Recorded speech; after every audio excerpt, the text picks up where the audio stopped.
তো এখন আমাদের ব্রাহ্মণ এসে গেছে পুজোয় বসে গেছে, আর আমরা এখানে এই যে দুজন মিলে লুচি হচ্ছে, ওইদিকে ঘুগনি হচ্ছে। এই যে আধ গামলা লুচি হয়েছে, এখনও এতগুলো ময়দা মাখা সব হবে। দুজন মিলে চলছে লুচি। আর ওদিকে চলো ঠাকুর সেই ব্রাহ্মণ পুজোতে বসে গেছে, অঞ্জলি দেওয়ার সময় রান্না করেছি, এখানে পুজোতে বসে গেছে।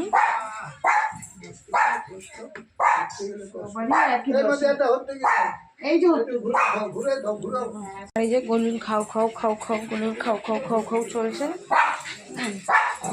আর এই যে এখানে লুচি ভাজা চলছে, ফুলকো ফুলকো সব লুচি। তোমাদের সাথে সেভাবে আমি আপডেট দিতে পারছি না, কারণ সত্যি বলতে আমি ভীষণভাবে টায়ার্ড। আমার একদম ভালো, আমার চোখ বন্ধ হয়ে আসছে ঘুমে। বাহ, লুচিটা কত সুন্দর ফুলেছে, দেখো দেখো কত ফুলকো ফুলকো লুচিটা করেছে, দেখো দেখাও তোর ছাপনাতে দেখতে পাচ্ছি না।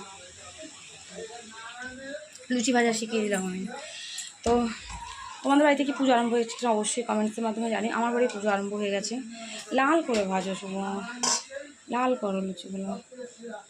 তো এই ঘুগনিটা ওখানে বসানো আছে, লুচিটা ভাজা হলে মানে সবাই তো খিচুড়ি তরকারি করে, আমরা খিচুড়ি তরকারি করি না, আমরা সবাইকে লুচি ঘুগনি দেবো প্রসাদ হিসেবে।